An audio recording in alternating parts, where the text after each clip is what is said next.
ఇప్పుడు కూటమి అయితేనేమో ముగ్గురిది 3 పార్టీలు, మేనిఫెస్టో అయితే ఇద్దరిదేనా? ఇష్టం అలా కాదు. అందరికీ ధన్యవాదాలు. మాది గంగసిరి, అచ్చంపేట మండలం, గుంటూరు జిల్లా. నా పేరు రావల్ల వెంకటేశ్వర గారు, సీనియర్ గారు అన్నయ్య గారిని. మా ప్రభుత్వంలో, గత ప్రభుత్వంలో కానీ ఏ ప్రభుత్వంలో కానీ ఎవరికి అన్యాయం చేయలేదు, అందరికీ న్యాయం చేశారు. గత ప్రభుత్వంలో కానీ ఈ ప్రభుత్వంలో కానీ ఇల్లు నిహోదాల్లో కానీ పార్టీలో కానీ ఎస్టీ వీళ్ళు కానీ మొత్తం ఎస్టీ ప్రైవేట్లు కూడా ఇల్లు కడతా ఉన్నాం, అన్ని సంక్షేమ పథకాలు చేస్తున్నాను, రోడ్లు పోస్తున్నాను, అన్ని పోస్తున్నాను, అన్ని సంక్షేమాలు చేస్తున్నాను. ఇప్పుడు ఏంటంటే జనం తెలియక అవగాహనతో, ఉద్యోగంతో, ఫ్రెండ్షిప్తో అలా మాట్లాడుతూ ఉన్నారు.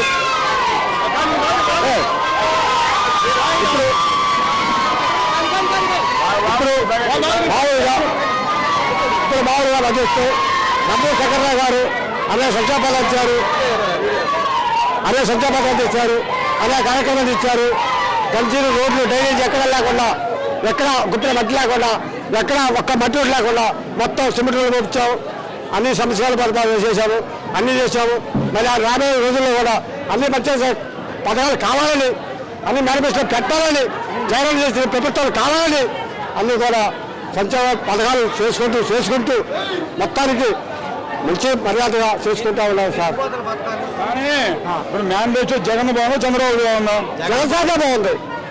ఇక్కడ కానీ ఇతరులలో కానీ 60 సంవత్సరాల్లో కానీ మొన్న పోయిన సంవత్సరంలో కూడా, పోయినసారి కూడా, ఈసారి కూడా డబ్బులు చేయడం రోజు ముందే డబ్బులు ఇంటికి వచ్చాయి. ఈ రోజు పరిస్థితి ఎట్లా ఉంది?